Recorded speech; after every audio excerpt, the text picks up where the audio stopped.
In this video, I will be testing an Edge 2.0 regulator.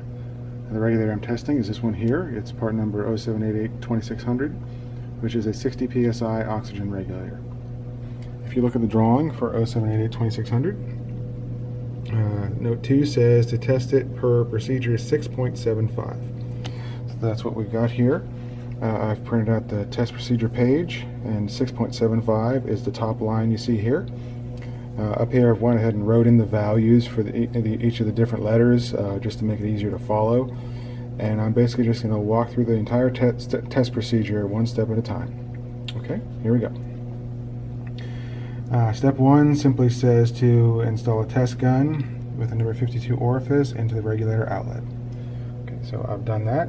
There's a test gun, number 52 orifice, and I'm attached to the regulator outlet, so that's no problem there. Step 2 says to pressurize the regulator with 2000 psi oil-free air or dry nitrogen. Okay, so I've got the regulator here. I've got it mounted to my my manifold system, and I'm going to turn on the valve. And as you can see on the gauge needle there, I'm at about 2050 psi. Each increment on that gauge is 200 psi, and so I'm a bit over 2000. So I'm going to call that 2050. Okay, so we're good there. So the next step in the procedure is step 3, which says to open the test gun and turn the adjusting knob clockwise to begin flow. And verify the delivery pressure can adjust to at least 60 psi flow. Okay, so let's do step 3. So I'm going to open the test gun, turn the knob in to verify the regulator can flow at least 60 psi.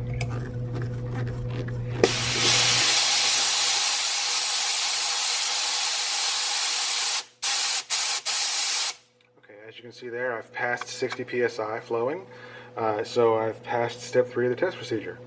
The main purpose of doing this is 1, to ensure that the correct adjusting spring has been put in the regulator, and 2, to just a basic check to make sure the regulator is actually adjusting delivery pressure properly. So that's all this is really for, and we've passed step 3. So now let's move on to step 4, which is the leak test. With the regulator adjusted to deliver 60 psi flowing, I'm going to close the inlet valve and the test gun, and then I'm going to turn the regulator adjusting knob 1 turn counterclockwise. I'm going to observe the gauges after that, the inlet delivery pressure gauge and the inlet gauge, for 5 minutes, and no change in either gauge is permissible during that time. Okay, so let's go ahead and do that now. Okay. I'm going to adjust it to 60 psi flowing, close the inlet valve and the test gun. Okay? That's about 60 psi right there. So there's a test gun closed, and now the inlet valve is closed. And then I'm going to turn the regulator adjusting knob 1 turn counterclockwise. Okay? 1 turn counterclockwise. Now, I'm going to look at my gauges and see what I'm at. The low pressure gauge is just a tiny bit below 70 psi, and the high pressure gauge is still sitting at about 2050 psi. So I'm going to note the position of those gauges, and then I'm going to start the timer for 5 minutes. And no movement in either gauge needle is allowed during this test period.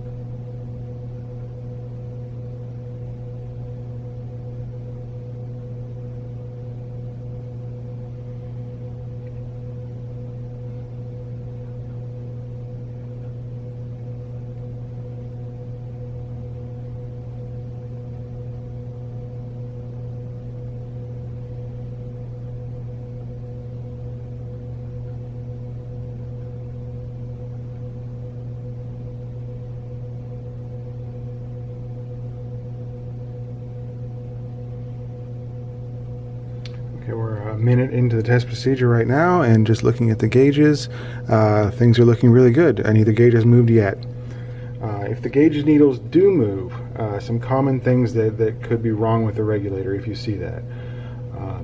if the low pressure gauge needle is dropping, that could be an indication of a leak at the low pressure gauge O-ring seal, a leak at the outlet connection, or leak anything in the low pressure side of the regulator, like any of the pipe connections or even the diaphragm O-ring. So if the delivery gauge needle is dropping, those are the kinds of things that might be causing that. If the high pressure gauge needle is dropping, then that could be a leak at your inlet connection. It could be a leak at your high pressure gauge O-ring seal, or any other high pressure connection may be leaking that would cause that needle to drop. Now, if the high pressure gauge needle is dropping and the low pressure gauge needle is rising, then that's a really good indication that you have a seat leakage problem. You have a creep problem. So those are some of the things that if you see those needles move, so those are some of the things that might be wrong.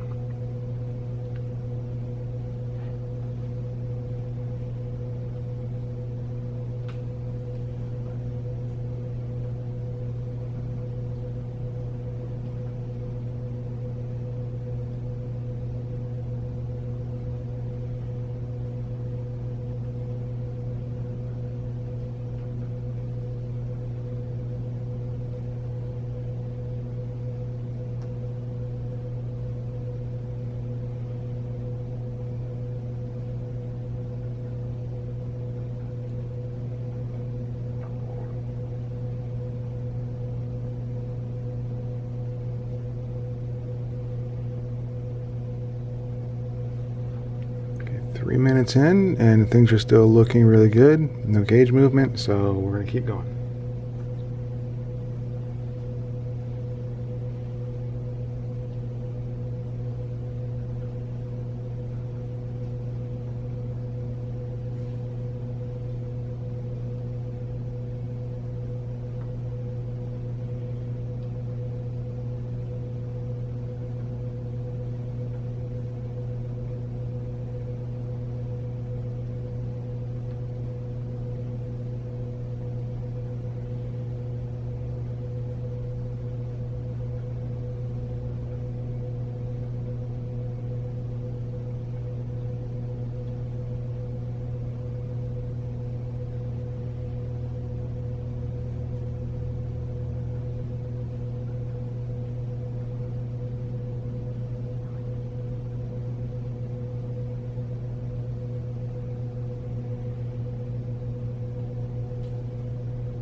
Okay, 5 minutes is up, so I'm going to move the timer out of the way here and check our gauges.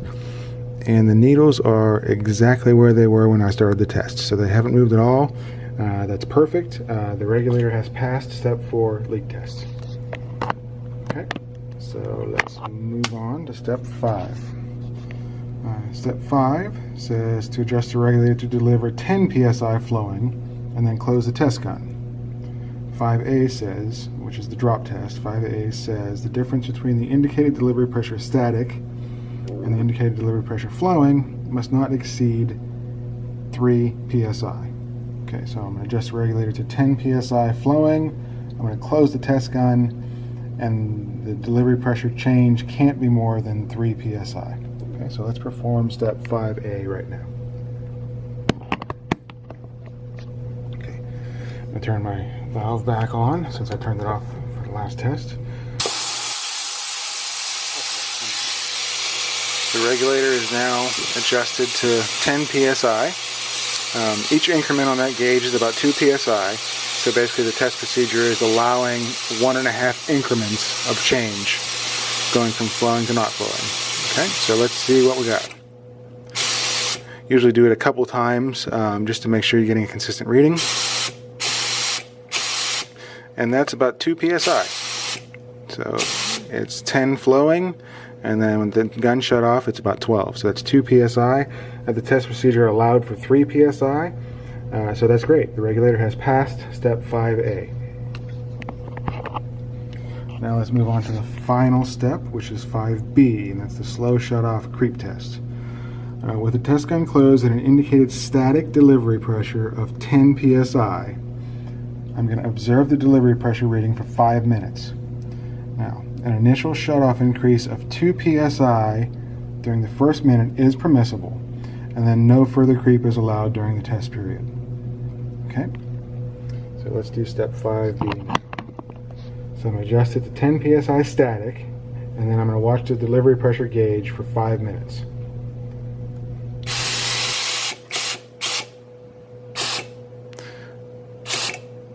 Okay, so that's 10 psi static, and I'm going to start my timer.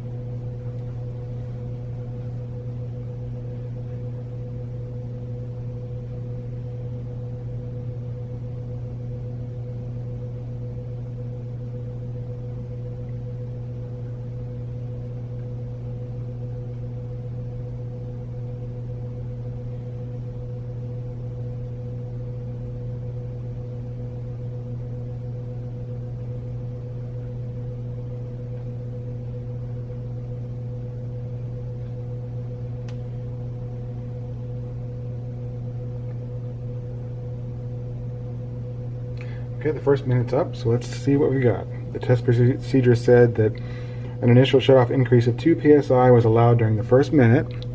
2 psi is 1 full increment, and looking at the needle, it doesn't appear that it has moved at all. So that's fantastic. It's passed the first minute test, and it's looking great. So we got 4 more minutes to go.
Okay, we've reached the end of our 5-minute period. Pull the timer away. If we check our gauge needle, we can see that it hasn't moved at all. So that's fantastic. This regulator has passed step 5B, which is the last step of the test procedure. So this regulator is good to go. So I'm going to turn off my valve, leave my pressure down, back out the knob, and we're done.